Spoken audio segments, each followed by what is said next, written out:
What's up guys, aarava here, today bringing you Let's Talk F1 2015, the McLaren MP4-30 analysis. Now before I start the video, I know on a Friday I usually have F1 2014 career mode, but as I mentioned in the last episode that I fell ill over the last weekend and then it actually got worse during the week, so I haven't actually even recorded that race, so that career mode episode will be delayed till tomorrow, so you can look forward to that tomorrow.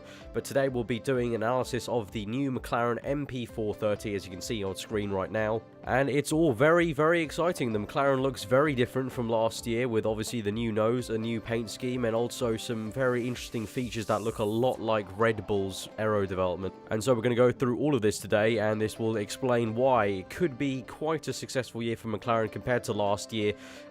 We don't know if they'll be winning races or getting podiums, but certainly I think it will be better than last year's by a long way. So if we look at the McLaren nose front section at the moment, as you can see, you've got a very different nose from last year. They've got a very elongated nose. It's very different from the Williams solution, which was the thumb structure, and then the Lotus, which was a conventional nose, but it was quite short. McLaren have gone for a much longer one to meet the requirements of the areas provided by the FIA regulations. So you can see right now I've sketched the rough area points. So you got that front area, which is 900mm squared, where the nose tip has to meet, but then you've got a 20,000 area millimeter squared box that the teams had to fit their nose through. So McLaren have done that by just extending the nose quite a long way, which I think this concept was probably what the FIA thought all the teams would go for, this and maybe the Lotus solution. And as you can see also on the left hand side, I've sketched where the bulkhead is. Looking at where the lines are for the nose, where it meets the bulkhead, I'm going to roughly estimate that's where the bulkhead is, and you can clearly see that it steps up to the chassis, as I've talked about in my previous Let's Talk videos about the whole chassis being as high as possible and then stepping down to the lower bulkhead requirement this year. And so finally at the front end we can see a completely brand new front wing.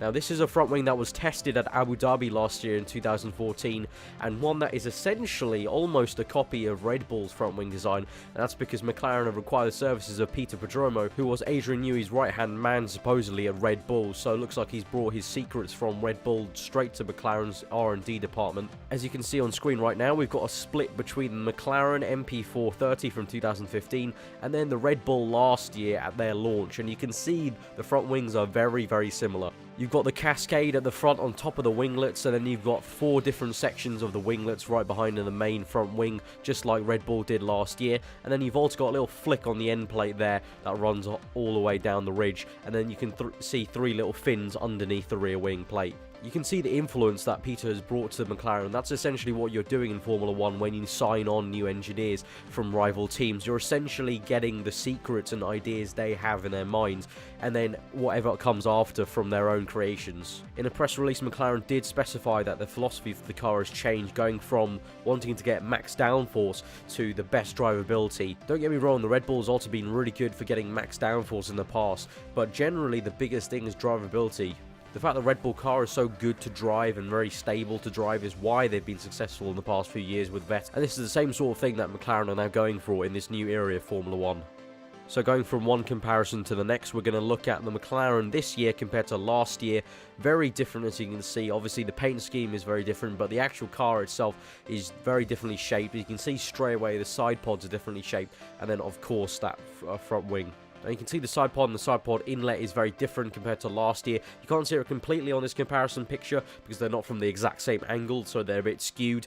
But the left hand side, this year's car, is clearly a lot more tighter package. And if I were to scale down the pictures to try and get them as perfect as possible 1:1 scale, you will see that the side pod inlet is a lot smaller and a lot tighter. Now this suggests 2 things. One, that McLaren understand how to cool the 2015 engine a lot better, and then also Honda might have a packaging that's a lot tighter than what the Mercedes brought last year for McLaren. And so finally, looking at the front end of the McLaren, here's a little comparison between the Red Bull at Jerez and the McLaren at launch, and you can just clearly see the way the chassis droops down to the nose.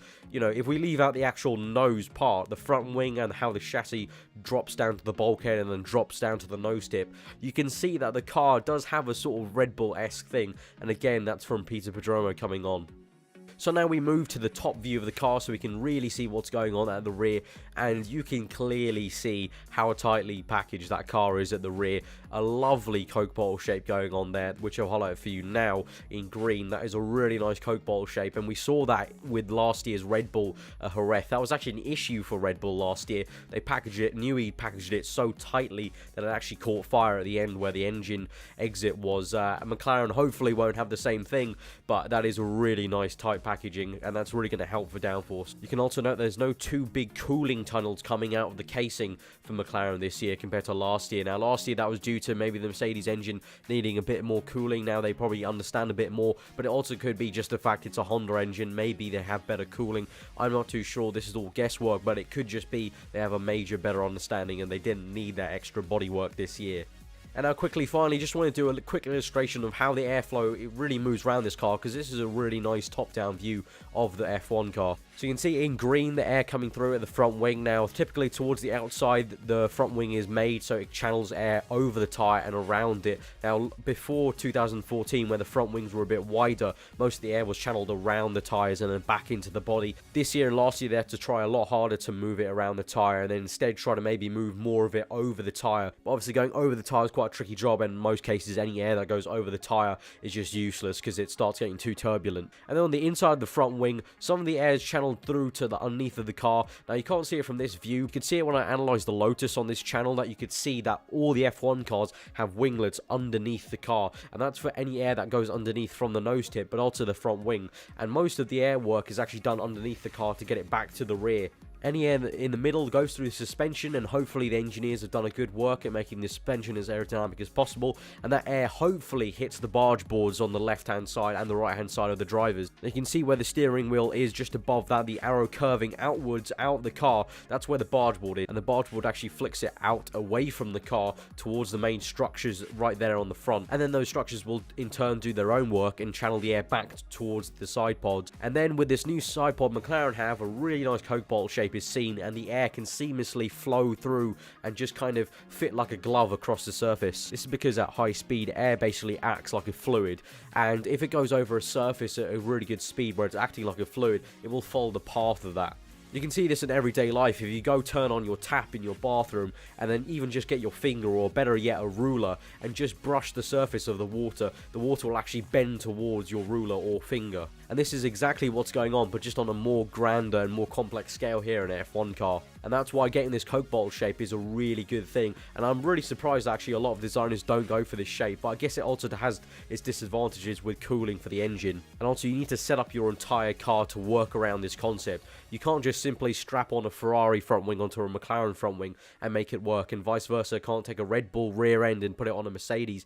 It just won't work. The whole car needs to work as a unit to get this airflow going through. So now we pay attention to the rear of the McLaren, which is quite interesting this year. They've got a really interesting actual rear wing, the actual structure of it, not the plates on the side. You can see here highlighted, they've actually got a serrated edge on the DRS flap, which is very, very interesting because they ran this sort of thing in Germany last year. The serrated edges at Germany that McLaren ran were typically to reduce drag on the straights where there weren't DRS and through the corners in general, because with the serrated edge you allow a bit more air to pass through and therefore a bit less downforce on the rear, but in turn this could be just considered drag if you don't need that extra downforce. You can see on the plates of the side of the rear wing, they've got these little tiny winglets almost on the side. Now these winglets do two things. One will be channeling air upwards, so the air will come through, hit the wing and go even higher than it would if it just went through a smooth surface on that plate, and in turn that will create a net downforce because the air is being pushed up. But also at the same time, the bottom winglets will maybe be angled in the way that it channels it down towards the diffuser. And also we can see on most F1 cars this year on the rear wings, you can see lots of slits towards the bottom of the rear wing plates, and that will all be to try and channel air down towards the diffuser section. But one of the biggest thing here for the McLaren launch is the absence of a monkey seat. Now I'm pretty sure, I can 100% guarantee there will be a monkey seat at Jerez, and they've simply not put it on for this launch. I'm not too sure why. It may suggest they may have a very highly complex monkey seat that I don't want anyone to see yet until Jerez, when it's nearly too late to do much. But it could just be a fact they didn't put it on there. I'm not too sure, but there will definitely be a monkey seat there where the exhaust gas is, because it's become a huge part of how they get downforce at the rear now, because they've lost that rear wing beam, and also the diffuser now with the tailpipe being over it can't generate enough downforce. And there's also a lack of a rear wing support beam. And then finally on the suspension, so far there's no signs of the mushroom suspension that they ran for 2014. Now if you don't know what I mean, you can go back on my channel to 2014 Let's Talk for the Australian Grand Prix, and that'll explain what that basically means. But in short, basically the mushroom suspension was a key feature of the McLaren that made it distinguishable from other cars, and that's not on the car right now. It is still possible to put on because it's literally just carbon fiber fairings that's put on top of the rods of the suspension, but for now they haven't put it on. It seems like they've just gone with the conventional suspension setup they had before. So that has been my analysis of the MP4-30, the new McLaren for 2015. If you guys did enjoy that video and found it informative and interesting, then do give the video a like. Comment below on what you thought. Share it with your fellow F1 followers and friends on Twitter or Facebook or whatever you have. Just share it with any F1 fans. They may find it interesting up into leading up to the season. But yeah, I've been aarava. I hope you enjoyed that video again. Subscribe if you're new around here for weekly F1 content like this, but also gaming videos. As I said, my career mode that usually is on a Friday right now is going to come out tomorrow because I need to actually still record it as I was ill over the week. Apologies for that, but I hope you guys understand and look forward to that tomorrow. But yeah, I've been aarava. Hope you enjoy the rest of the day, and I'll see you guys next time.